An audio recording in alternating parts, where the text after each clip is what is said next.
Je me suis dit, est-ce que je vais venir lire un discours officiel que mes équipes ont préparé? Ou je viens parler en tant qu'Africain? J'ai beaucoup hésité. Vous savez, quand vous portez le message d'un pays, tu es ministre, il y a des choses que tu peux dire, il y a des choses que tu ne peux pas dire. Mais je me suis dit que peut-être comme on est des Africains entre nous, on doit être en mesure de se dire les choses très honnêtement. La jeunesse partout en Afrique de l'Ouest s'est prononcée. Il est temps que la CEDEAO prenne ses responsabilités par rapport à ce qui se passe dans nos pays. Maintenant, vous me permettez. Ce n'est pas le ministre qui parle, c'est les jeunes Africains qui parlent.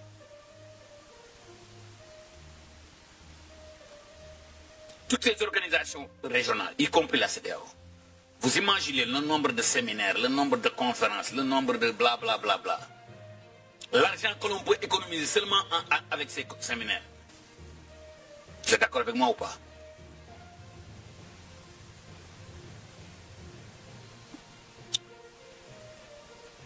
Maintenant, peut-être c'était un peu surprenant de voir un ministre commencer comme ça, n'est-ce pas?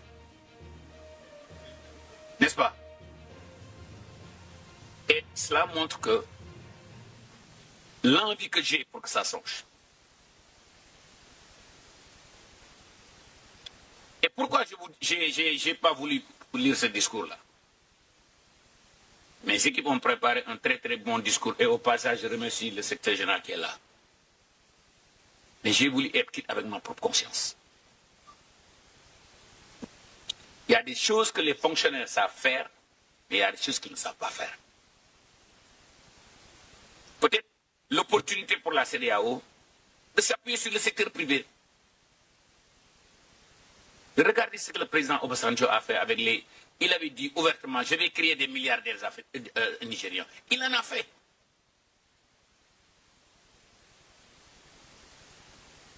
J'ai énormément de respect pour la CEDEAO. Énormément de respect pour les populations de la CEDEAO.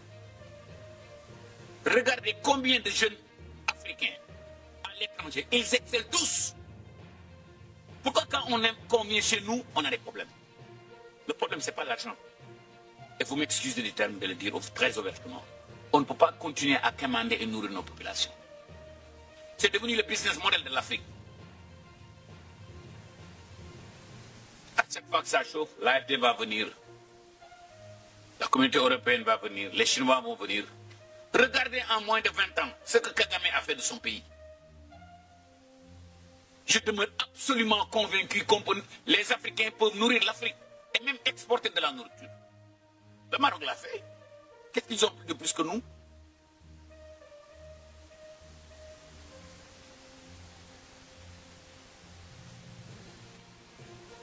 Mettons les hommes de la place qu'il faut.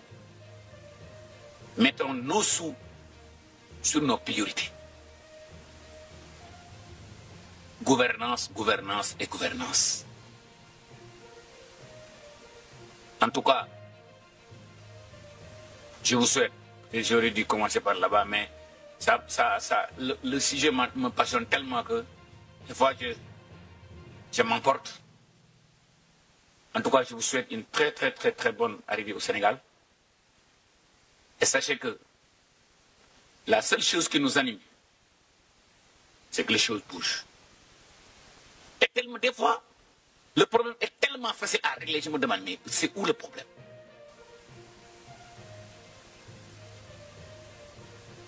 Et j'ai l'intime conviction que c'est possible. À mon humble avis, ce n'est plus acceptable d'avoir plus de 51 millions de personnes dans des situations très vulnérables. On a l'eau, on a les terres arables, on a la jeunesse pour le faire. Qu'est-ce qui manque? Ne me dites pas que c'est l'argent. Parce qu'ils ont maintenant compris que on ne peut pas avoir deux pôles, trop développés, trop pauvres. Ça ne marche pas. Ce qui se passe en voyant ces centaines de milliers d'Africains affronter la mer pour aller faire de l'immigration, on ne peut pas arrêter la mer avec ses bras. L'Europe est maintenant convaincue.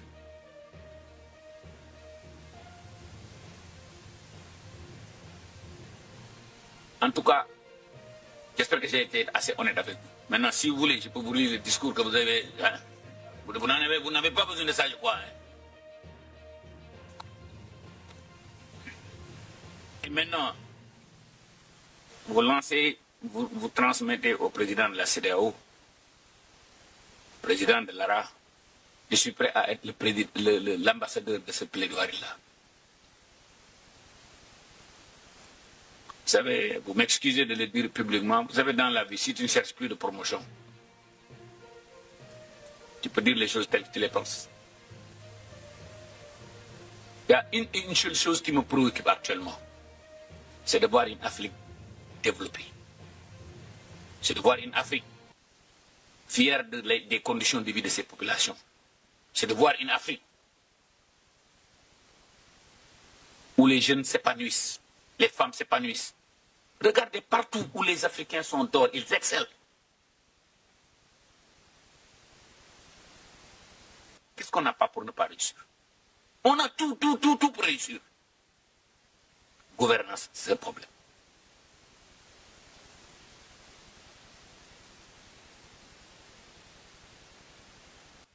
Mais j'ai l'intime conviction qu'ensemble, si on est décidé, et je dis décidé avec un grand D, pas les trucs politiquement corrects là, on peut changer les choses.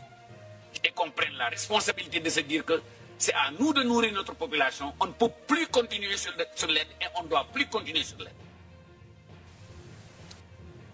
Je ne dis pas qu'on n'en a pas besoin, mais qu'on sert ça comme un démarreur pour faire démarrer la machine. La situation que traversent nos pays est une responsabilité qui nous incombe nous tous.